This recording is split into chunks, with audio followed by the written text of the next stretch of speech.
سورۃ البقرہ کی آیت نمبر 277، 278 اور 279 تلاوت کی ہے۔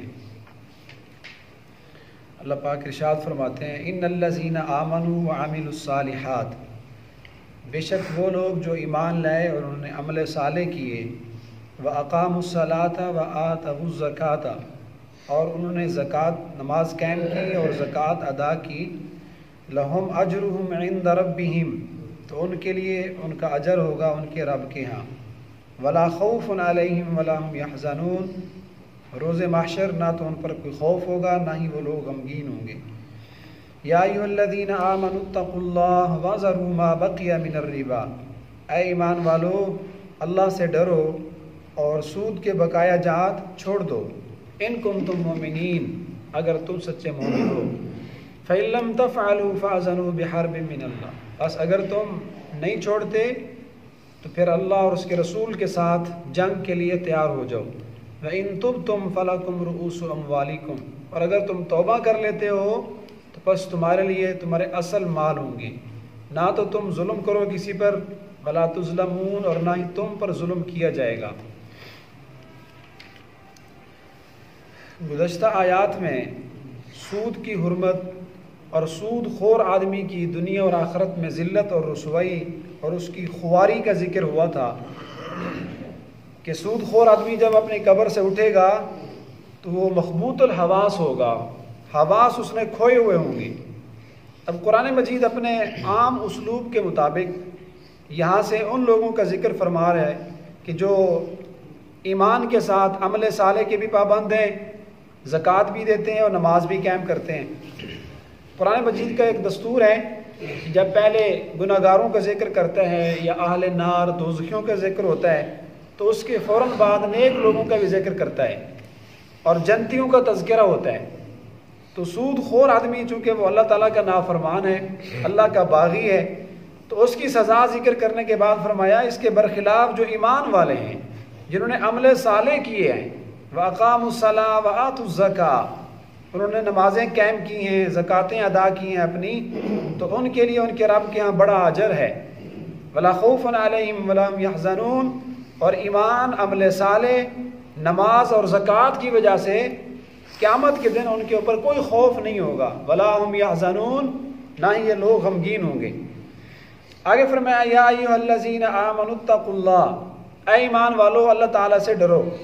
اور سود کے بقایا جات چھوڑ دو۔ اب جس وقت یہ اوپر والی آیات نازل ہوئی، سود خور کی ذلت رسوائی اللہ پاک نے بتلائی کہ قیامت کے دن اس طرح کھڑا ہوگا،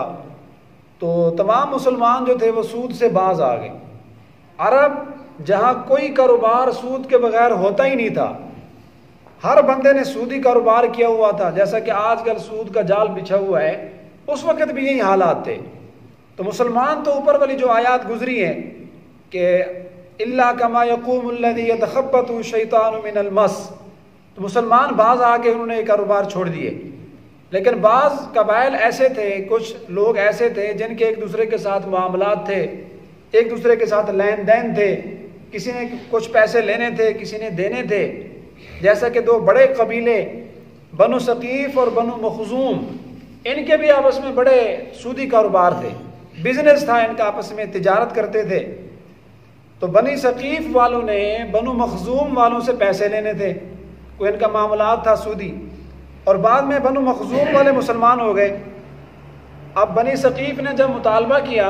بنو مخزوم والوں سے کہ ہمارے پیسے دیں، تو وہ تو چونکہ اسلام لا چکے تھے، تو انہوں نے کہا نہیں، ہم جو ہے آپ کو سود والے پہ پیسے نہیں دیں گے، اس لیے کہ آپ کو اسلام میں حرمت آ چکی ہے، سود اور ربا اللہ پاک نے حرام قرار دے دیا، تو ہم آپ کو بقایا جات نہیں دیں گے۔ اب بنی ثقیف والے جو تھے وہ بڑا اصرار کر رہے تھے، تو اس وقت جو گورنر تھے حضرت معاذ رضی اللہ تعالیٰ عنہ، معاملہ ان تک پہنچا تو انہوں نے حضور علیہ السلام کو خط لکھا، رکا لکھا، اور ان سے پوچھا کہ یا رسول اللہ اب سود کی حرمت آ چکی ہے اور کچھ لوگوں کے آپس میں لین دین ہے، بقایا جات ایک دوسرے کے رہتے ہیں جو سودی کاروبار پہلے کیا ہوا تھا، تو اس کے متعلق کیا حکم ہے؟ تو اس موقع پہ پھر اللہ پاک نے حضرت جبرائیل کو یہ آیات دے کر بھیجی کہ اے ایمان والو اللہ سے ڈرو، وَذَرُوا مَا بَقِيَ مِنَ الرِّبَا، جو کچھ تمہارے بقایا جات ایک دوسرے کے اوپر ہیں وہ بھی حرام ہو گئے، ایک دوسرے سے سودی معاملات جو تم نے پہلے کیا ہوا ہے، اگر کسی کے کچھ پیسے کسی کے پاس رہ گئے ہیں وہ بھی نہ لو، وہ بھی چھوڑ دو، وہ بھی تمہارے لیے اب حرام ہو چکے ہیں۔ اور یہ جو قانون تھا حضور علیہ الصلوۃ والسلام نے صرف مسلمانوں کے لیے نہیں بلکہ پوری انسانیت کو یہ دستور دیا، اور اس کا اظہار آپ نے خطبہ حجۃ الوداع میں کیا۔ آپ نے فرمایا اگر کسی آدمی نے کسی کے ساتھ سودی معاملہ کیا ہوا ہے تو آج کے بعد باز آ جائے، اور غیر مسلم قبائل جو ہے حضور نے فرمایا ہمیں ان سے بھی یہی امید ہے، ان کے لیے بھی یہی مناسب ہے کہ آئندہ وہ کسی سے اپنے پیسوں کا مطالبہ نہ کریں، ہم ان سے نہیں مانگیں گے، کفار سے، غیر مسلموں سے۔ اور غیر مسلموں کے لیے بھی مناسب یہ ہے کہ کفار بھی کسی مسلمان سے اپنے بقیہ جات کا مطالبہ نہ کریں۔ تو اس لیے فرمایا وَذَرُوا مَا بَقِيَ مِنَ الرِّبَا، اگر تم نے سودی کام کیا ہے اور اس کی حرمت کا تمہیں پتہ چل گیا، ان آیات کو تم نے سن لیا، تو ان بقایا جات کو چھوڑ دو۔ ان کنتم مومنین، اگر تم سچے مومن ہو۔ اب یہ بھی قرآن مجید کا ایک خوبصورت طرز ہے، قرآن کا ایک اسلوب ہے کہ جب کسی ایسی چیز کا حکم دیتا ہے جس میں کچھ دشواری ہوتی ہے، مسلمانوں کے لیے عمل کرنا اس میں دشوار ہوتا ہے، اس میں کچھ مشکلات ہوتی ہیں، انسان جلدی آمادہ نہیں ہوتا، تو اللہ تعالیٰ وہ حکم دینے سے پہلے اور اس کے بعد اعمال کی پیشی، جنت جہنم اور اللہ تعالیٰ کا خوف، اللہ تعالیٰ کا عذاب، اس کا تذکرہ فرماتے ہیں تاکہ ان لوگوں کا دل مائل ہو اور اس حکم کے لیے یہ لوگ آمادہ ہو جائیں۔ تو چونکہ سود کا معاملہ جس بندے نے سودی کاروبار کیا ہوا ہے اس میں پھنسا ہوا ہے، وہ چھوڑ دے۔ خاص طور پہ اگر کسی کا پرافٹ کسی کے ہاں بنتا ہے 1,00,000 2,00,000، وہ چھوڑ دے، بہت بڑا حکم ہے اللہ تعالیٰ کا۔ اس لیے اللہ تعالیٰ نے اس حکم سے پہلے یہ فرمایا یا ایھا الذین آمنوا اتقوا اللہ، اے ایمان والو اللہ سے ڈر جاؤ، قیامت کا دن آنے والا ہے، تم نے قبر حشر میں اللہ کے سامنے روبرو کھڑا ہونا ہے، اللہ کے سامنے تمہارے اعمال کی پیشی ہونی ہے، ڈر جاؤ۔ اتقوا اللہ کہہ کے پھر آگے اللہ نے فرمایا وَذَرُوا مَا بَقِيَ مِنَ الرِّبَا، ڈرنے کی صورت یہ ہے کہ سود کے بقیہ جات چھوڑ دو۔ اور آخر میں فرمایا ان کنتم مومنین، اگر تم مومن ہو، یعنی اگر تمہارے دل میں ایمان ہے تو ایمان اس بات کا متقاضی ہے، ایمان اس بات کا تقاضا کرتا ہے کہ سود کے بقایا جات بھی نہ لو۔ سودی کاروبار تو تم نے چھوڑ ہی دیا، وہ تو حرام ہو ہی گیا، تو درمیان میں جہاں اللہ پاک نے یہ حکم دیا وَذَرُوا مَا بَقِيَ مِنَ الرِّبَا، اس سے پہلے فرمایا اتقوا اللہ، اللہ سے ڈر جاؤ، اور آخر میں فرمایا ان کنتم مومنین، اگر تم مومن ہو تو پھر یہ سود کے بقایا جات نہ لو۔ فَإِن لَّمْ تَفْعَلُوا فَأْذَنُوا بِحَرْبٍ مِّنَ اللَّهِ، اگلی آیت میں اللہ پاک نے فرمایا دیکھو اللہ پاک کی طرف سے قانون دستور تو یہ ہے کہ سود وہ حرام ہے، بائع حلال ہے، اور سود اس درجے میں حرام ہو گیا کہ جو پہلے کاروبار کیا ہوا ہے بقیہ جات بھی نہ لو۔ ان لم تفعلوا، اگر تم اس حکم پر آمادہ نہیں ہو، سود کے بقایا جات تم نے نہیں چھوڑنے، سودی کاروبار ہی کرنا ہے، فَأْذَنُوا بِحَرْبٍ مِّنَ اللَّهِ وَرَسُولِهِ، پھر اللہ اور اس کے رسول کے ساتھ جنگ کے لیے تیار ہو جاؤ، اللہ اور اس کے رسول کے ساتھ مقابلے کے لیے تم تیار ہو جاؤ۔ قرآن مجید میں یہ سزا جو اس سود خور آدمی کے لیے ہے،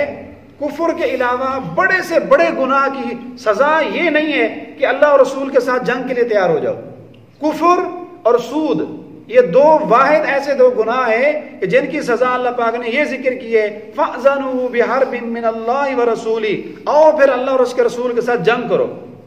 تو یا یہ سزا کفر کی ہے یا یہ سود خور آدمی کی اللہ پاک نے سزا ذکر کی ہے۔ پورے قرآن میں اور یہ حکم کہیں بھی نہیں ہے کہ اگر یہ کام کرو گے تو پھر تم اللہ کے ساتھ جنگ کر رہے ہو اور اللہ اور اس کا رسول تمہارے ساتھ جنگ کر رہا ہے۔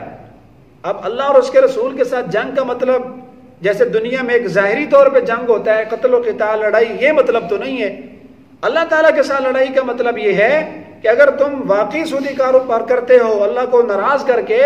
تو پھر اللہ کا وعدہ ہے کہ اللہ سود کو تو مٹائے گا۔ یمحق اللہ الربا، تو کسی حال میں بھی تیرے مال میں ترقی نہیں ہو سکے گی، سود خور آدمی بالآخر ذلیل رسوا ہوگا۔ سب سے بڑا اللہ تعالیٰ کے ساتھ لڑائی کا اللہ نے جس کو نتیجہ دکھلایا دنیا میں کہ اس نے اللہ سے اعلان جنگ کیا، وہ یہ ہے کہ اللہ نے اس سے دل کا سکون چھین لیا ہے۔ یہ سود خور آدمی جتنا مالدار بن جائے، جتنی بڑی بلڈنگ بنا لے، جتنا بڑا کاروبار چمکا لے، گاڑیاں ہوں اس کے پاس، پیسہ ہو، اعلیٰ اعلیٰ قسم کے گھر کے اندر فرنیچر کا سامان لائے، راحت کی ساری چیزیں مہیا کر دے، ان چیزوں کا نام راحت نہیں ہے۔ راحت، سکون، امن، اس کا تعلق انسان کے دل کے ساتھ ہے۔ تو جب اللہ کے ساتھ اعلان جنگ کرتا ہے تو ان مخمل کی چیزوں پر بھی، مخمل کے گدے اور مخمل کے بستروں پر بھی اس آدمی کو نیند نہیں آتی۔ یہ نیند کا ساز و سامان تو خرید کے آ جاتا ہے، لیکن خود نیند تو نہیں خرید سکتا، انہی بستر پہ تڑپتا رہتا ہے۔ تو سود خور آدمی کے پاس سب کچھ ہوتا ہے، ہر چیز کی فراوانی ہے، دیکھنے والے بھی آش آش کر اڑتے ہیں کہ دیکھو کتنا سکون میں ہے، لیکن اس آدمی کے پاس راحت نہیں ہوتا، اور اس آدمی کے دل میں امن، سکون، خوشحالی نہیں ہوتی۔ اور خوشحالی کا کیا مطلب؟ کہ وہ حل میں مزید کے چکر میں ہوتا ہے کہ 1 کروڑ آیا، میرے پاس 2 کروڑ کیسے ہو جائے۔ تو یہ جو ہرس ہے، دل کا استغنا، اللہ اس کے دل میں ہرس ڈال دیتا ہے۔ استغنا جو اصل امیر ہونا یا اصل غنا جو دل کا غنا ہے، وہ اللہ اس کے دل سے چھین لیتا ہے، کیونکہ اصل امارت، اصل امیر ہونا، الغنا غنا النفس، وہ تو دل کا امیر ہونا ہے۔ تو جو آدمی اللہ کا فرما بردار ہوتا ہے تو اس کا دل امیر ہوتا ہے، اس کا دل رجا ہوا ہوتا ہے، لیکن سود خور آدمی کا دل حریص ہوتا ہے۔ سب سے پہلی سزا تو اس کو یہ ملی، اس سے اللہ نے راحت، سکون چھین لیا۔ اور دوسرا اللہ سے جنگ کرنے کا نتیجہ یہ ہے کہ یہ سود خور آدمی یہ لوگوں کے ہاں ذلیل ہوتا ہے، بے عزت ہوتا ہے، رسوا ہوتا ہے، اس لیے کہ یہ لوگوں سے جو ہے ان کی غربت کے باوجود، ان کی مفلسی کے باوجود، افلاس کے باوجود یہ ان سے ڈبل لیتا ہے۔ تو لوگوں کے ہاں اس کی کہاں قدر و منزلت ہوگی؟ قدر و منزلت، مقام، مرتبہ تو اس آدمی کا ہوتا ہے جو ان کی غربت میں ان کو قرضے دیتا ہے، جو مظلوم آدمی کی داد رسی کرتا ہے، خفیہ ان کے گھر میں امداد پہنچاتا ہے، اس کی تو ہوتی ہے لوگوں کی یہاں عزت۔ لیکن یہ سود خور آدمی، اس سے لوگ تنگ آ چکے ہوتے ہیں، لوگوں کی یہاں بے عزت ہوتا ہے، اگرچہ منہ پہ لوگ شاید اس کی تعریف کر دیں لیکن پیٹھ پیچھے دل میں اس کا لوگوں کا احترام نہیں ہوتا۔ تو یہ اللہ کے ساتھ جنگ کا نتیجہ، اللہ نے دل سے سکون چھین لیا اور لوگوں کے اللہ نے اس کو بے عزت کر دیا۔ وَإِن تُبْتُمْ فَلَكُمْ رُؤُوسُ أَمْوَالِكُمْ، فرمایا دیکھو اگر تم نے سود چھوڑ دیا ہے اور توبہ طائب ہو گئے ہو تو جو کچھ تم نے راس المال دیا ہوا ہے، اصل مال کسی کو دیا ہوا ہے، بس وہی واپس لو۔ کسی کو تم نے 1 لاکھ سود پہ دیا ہوا تھا اور ماہانہ آپ کا 10,000 اوپر سود بھی بنتا ہے یا سالانہ جتنا بھی طے کیا تم نے، تو بس وہی 1 لاکھ واپس لے لو،